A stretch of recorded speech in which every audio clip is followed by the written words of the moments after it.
Hey everybody, this is Nick with Inflatable Office. In this session, we're going to be taking a look at your website, which in this industry, it's your primary storefront. So we want a good looking, effective website that drives revenue. However, the challenge is that many of us, myself included, we're not web design experts. So how do we go about making that website look good and be effective and make our customers want to spend money? Our software is built in such a way that makes that a little bit easier, takes out a lot of the back end development work and designing a website. And that can be really frustrating for people like you and me. So I like to use the pre made cake analogy. And that's maybe because I'm not much of a baker myself either, but I can make a cake in the kitchen. And that's because you can buy pre made cakes. You can buy a box that already has all the ingredients for you, it has all of the steps listed. You just got to put a little bit of customization on it, some special touches, and make that your own. But we're capable with that pre-made template. And I think of the website kind of the same. We have these pre-made elements, these tools that we're able to use in these instructions. And we already got a good starting point to make our website look really good. So we don't need to do a whole lot, just put a little bit of branding and our special touches on it. And boom, we've got a good looking, effective website then. This is going to be geared probably a little more towards the novice. We're not going to use a lot of technical jargon going through here. We just want to look at some simple ways to make our website look better and just make sure that we're understanding how the software and the website is integrated and how we can do the essentials to make that website our own.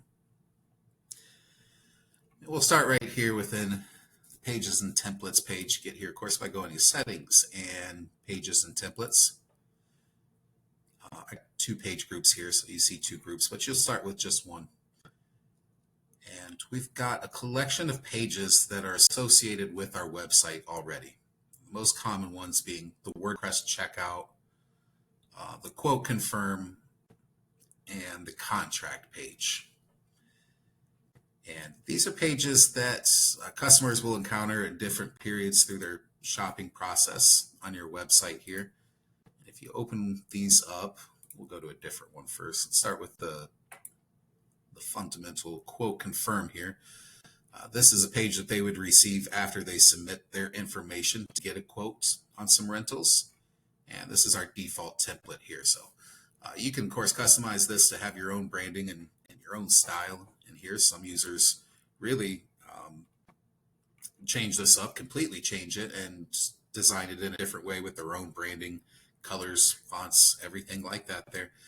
The main thing I want to draw attention to, though, is the template variables. And these are little variables that you can plug into this template that will convert to lead-specific information when your customer is viewing these. So things like customer or CT first name would be replaced by the contact's first name, of course. You can find a list of these template variables by going to Settings and Template Variables. And this gives us a list of available template variables within the software that can convert in these templates. Best practice on this page is to use your Control F to find what you're looking for. It's a pretty exhaustive list here, so by using Control F, you can search for keywords like contact or payment and find exactly what it is that you might be looking for there. Other than just the pages and templates, we also have contract templates. I'll try to put a distinguish between the contract page that you see here, which is kind of the portion that allows the customer to make their signature and payment is the easiest way to describe this, but it's the outer portion of the contract page. And the contract templates here, that's going to be what's within your contract, like the terms. What they're actually seeing is the rentals, the list of their rentals, their event information, whereas the contract page is the part where they are actually handling the transaction on their contract. So trying to put a little bit of distinguishing mark between those is actually a little bit confusing getting started. So besides those pre-built shopping pages, another way that the software kind of starts to make our website for us is that anytime we create inventory items or categories, it's going to create WordPress pages for us to associate to that category or item that fits along with our website. We'll open up an inventory item here and show you what I mean. Of course, when you create an inventory item, you'll be assigning it to a category. And next to that category will be this WordPress link so that you can quickly access and see what your customer sees when they're shopping for that item. You'll see that the things that carry over to the website, one is, of course, the images. And you have the ability to upload multiple images here, and you even have the ability now to be able to reorder those images in the order that you want. I don't have a description here, but anything that's typed in this description box will carry over here to the product's information and description area. And this product information, this is this extra details area, so customers can know more about the specifics of dimensions and electric and things of that nature for your inventory items. You can even kind of customize the page a little bit further with the accessories that you have available for customers here. And also you'll see this upselling section here is what we call this. You might also be interested in. This is just kind of a way to pique customers' interest in items that are related to things that they're already shopping for. This is controlled if you have your settings set up in such a way that items that you list here in the upselling section of your inventory will carry over here on your website. So that'll be the things that your customers are seeing when they're shopping. And so by creating these inventory and category pages, kind of just makes a natural way for customers to be able to navigate and shop through your website. We didn't have to do any of the back-end designing or development on this page. It was just, this is how it was when we made our inventory item. It already fits into our website here. It carries over our footer, our header, our style, and everything like that. So you're going to create a lot of pages just by doing what you're already doing and creating your inventory and your categories on the software side here. Another thing that I want to bring attention to, when you're assigning categories, you have the ability to put in a hidden category here, and anything with the word hidden is basically just making the products widget behave in a way that's not going to include that. So you're just not going to see that on the website there. It's going to literally hide that. It's still going to have a page just like any other item. It's going to have this WordPress link here. There's going to be a page. People just aren't going to see it unless you put it there for them to see. So that's how hidden categories behave and how to keep things off your website. And you also have your advanced section of every inventory item. It has this checkbox area here, and this is determining on which of those shopping pages that we went over earlier and your website, on which of these pages customers are going to see this item or not see this item. Quote form, consider this like your website. If this is not checked, it's not going to be seen anywhere on your website or on your shopping form. It's just kind of like a back-end item that way. And then the others are, I feel like, pretty self-explanatory for the most part. If you don't want something to be on the contract, but you need it to be available on the website, and you would uncheck that in certain scenarios. Next, we'll get away from the software here and actually get into your WordPress dashboard and see what we can do to customize your site from there. To get there, we'll go to websites and admin login. It's just a quick way to log in as the administrator to your website. It's not going to take you directly to your website, of course. It's just this WordPress dashboard, different tools for customizing and working on your website. We're going to work a lot along this left menu here. And we'll start with the most basic thing. We want to get some branding on your site and make sure that you have your own logo there so it looks like your site. And to do that, we'll go hover over Appearance. In the submenu, we'll select Customize.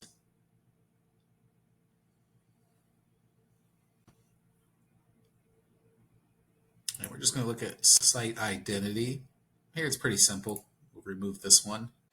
Let's see where you, what it'll look like when you start here. Just click Select Logo. It'll open up our media library, or we can upload files from within our device here.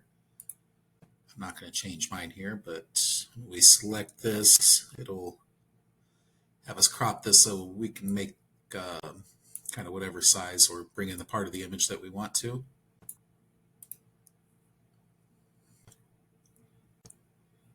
once we publish that, again, that part's pretty simple, I think, but that's where and how you'll do that. Next thing that eventually you'll have to do at some time probably is set your pricing configurations. Of course, it's within the software. Take a quick look here. And the pricing where you're actually setting the price for your item and how that's going to behave. You know, if it's going to be for 4 hours, 8 hours, different time frames, conditions, and such. But there's a default that all of your items are going to show. I think it's by 24 or by 4 hours. And now I'm not sure, but by default, all of your items are showing a certain time range. And how we're going to control that is by going to our inflatable office plugin, hover over that, and we're going to go to, actually, let's start first in the setup. Go a little off course here first. And draw your attention to the city landing page text is what I want to show you. If you've ever wondered where the section at the bottom of all your category and inventory pages comes from that says professional delivery to your surrounding area here, it's kind of just like a little SEO bump. But that text right there is being controlled here in your inflatable office setup, as well as some other basic settings. I don't know if there's anything we necessarily need to take a look too much further at there, but we'll jump back over to the pricing. You'll see my default is 4 hours. Maybe that's the default. I thought it was 24 hours, but to get started, everything's going to have one time frame that it's going to show on the website. So it'll be, regardless of what you set here, if you set it for 4 hours, let's say your price is $100 for every 4 hours.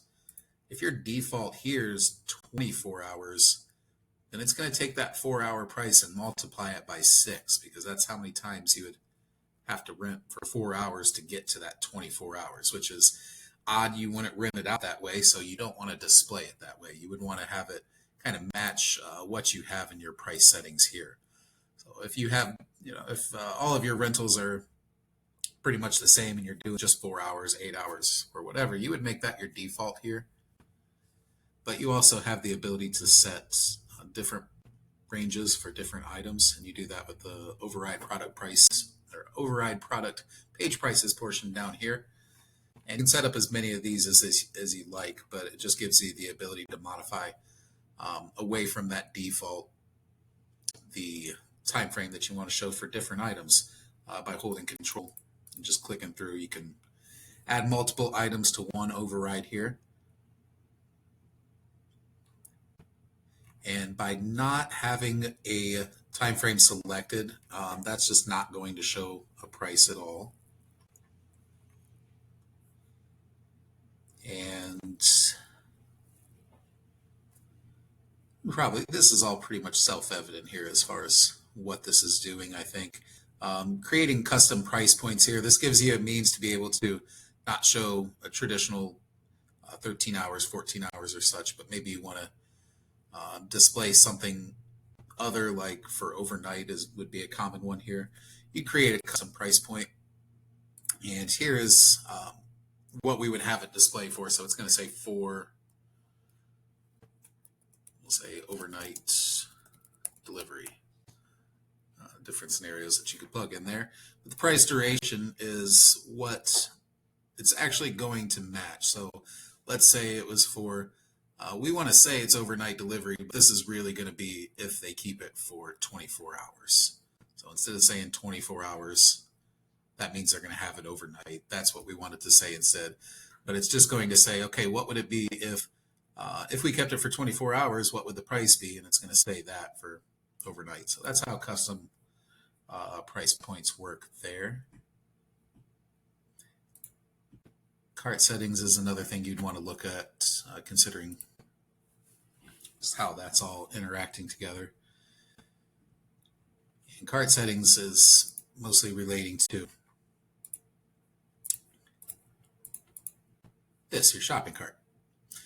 So you have the ability to either have a single day, overnight, multi-day, or it can just be single day, different behaviors that the cart will abide by here. Default time picker settings, and just how you want things to look in that cart there. If you want them to see the quantity, The upsell section, if you would like that to be in the cart or just keep it simple there. Showing a distance charge and what method. So using those tools there, that's how you'll customize your pricing configurations and the whole shopping experience there for your customers. Next, we're just taking a look at where your pages are in your site and how you can add pages to your site. Of course, we're going to go to pages here on the dashboard. This is just a list of all of the unique pages that are within our website here. Some of these, again, might not be visible to the customer if you don't have them linked anywhere that's accessible where they can reach it, but it is all stored here in WordPress. And you can click the page to take you to the control page for that page, where you see that you can do some different things like actually viewing the page, duplicating it, getting into editing with Elementor, which we'll get to in a moment. And if you wanted to add a page, of course, you're going to just click add a page. It's going to have the same fundamental style as all of your other pages there, so it'll still contain the header and the footer, the themes that are carried over throughout your website, but this is where you can start adding in and editing pages as well. We're going to start taking a look at menus now a little bit. The straight way to get there from your WordPress dashboard would be going over to appearance and menus. We'll get there in a moment, but a lot of times we're editing our site in a more natural way where we're actually viewing things on the site and spontaneously deciding changes that we want to make. So let's say that we're looking at our site here and we don't really like the way this menu looks and we want to make a change. We're going to go to edit with Elementor. Here's our first look at Elementor 2. This is kind of the it's a tool that's editing the finer elements within our website here. The best analogy that I've heard is WordPress is kind of like the engine that makes our site run and work, whereas Elementor is kind of the finer nuts and bolts that work within that engine there. So anytime we're making little changes to specific parts on our site, we're usually using Elementor to make those changes. The way that it works is when you hover over items, it brings up this little pencil button that you're able to edit things. We're working on the menu. I can't edit the menu directly. I have to get into the header first. When I scroll over this, try to edit, it doesn't actually let me edit the menu from over here, but it does indicate that it's header black. So when I navigate back to WordPress and to where I can edit those menus, I need to find header black. It's already there. It's the one that's already selected out of my list of menus. So you'll see, let's go back and tie this with the visual. You only have 2 lines visible on my menu here because those are the 2 lines that are in the first, I guess we'll call that column of items here. Whereas these are indented, it's creating a submenu underneath Contact Us. So when I scroll over Contact Us, there you see the FAQs and employment. And we can just indent as many levels as we need to create as many submenus as we need to there. But let's say I want to make FAQs and employment its own line. I can just drag that back over.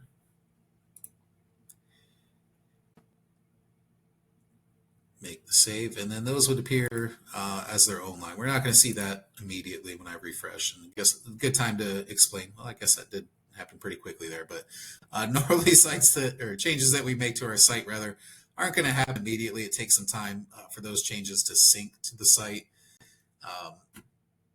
Usually doesn't take too long depending on the size of your site. Sometimes it's immediately, but a way that you can expedite that process is by going to your WordPress settings and pressing force sync now. I don't suggest abusing this with every change that you make to your site, but maybe after a large batch of changes that you want to view, you can use that to prompt the immediate sync of your site there. Within the inventory part of your menu here, this is our first look at the Inflatable Office Featured Products widget. Actually got that out right that time. But to control that within the menu, there's this little wrench icon over here. And you can control what items are actually going to display in that inventory portion of your menu. By default, it's your entire inventory. Let's say we only want to show our slides and inflatables, then we would just click select, but we also want to make sure we're only showing the category. If we don't do that, then it's going to show all of the items within the category. It gets a little messy then. So that's how you change the widget from within the menu there. Let's look at what that featured products widget looks like on your sites. It's by default on your home page, and it's just a place where all of your inventory is stored. So anytime those inventory pages and category pages are created, they go into your featured products widget. Mine's a little wonky right here, so we need to do some work on that. The reason it is because I made it that way, but we're going to need to fix it nonetheless. We're back editing with Elementor again. And when I hover over this, I can edit that inflatable office featured products widget. See, right now I've got my bounce houses, concession, and equipment showing, but the problem is that I didn't have that show category only button selected. So it's showing all those items within my category, which looks pretty messy here. Fix that, we'll click show category only, that tightens that up and just shows a clean look at those categories only. By default, you're going to have your inventory selected, so it is just going to have a breakdown of all your categories in there. You can go a little more granular and even show individual items directly here on your homepage. But anywhere that we're plugging in this unique widget ID, it's going to have these configurations that we've worked on right here. Now we can have different featured products widgets at different places. Just a couple more things that we want to be able to do on our website, and I feel like we kind of have all of those pre-made ingredients on our website that we need to make that cake that is our website that we alluded to. The next thing I want to show you how to do is edit your global fonts and colors. And global fonts and colors are just kind of uniform fonts and styles that you see throughout your website. This time, fonts that you have appear in one part through your website will also show up in other parts. Same thing with colors. My site's a bad example. It's pretty bland here and has just basic white and fonts here, but it's nice to keep those fonts and colors standardized throughout your website. Not maybe just one color, but a group of colors and a group of fonts that make it look uniform in different ways. So to edit those global fonts and colors, we'll go up here to our site settings in Elementor. And it'll take us to where we can edit our global colors. And rather than just edit like anything that would be orange on my website, rather than have to go here and edit it, go to the next spot and edit it, we can just edit that global color, and then anything that appeared orange before, now it'll appear whatever color we assign here to that secondary color.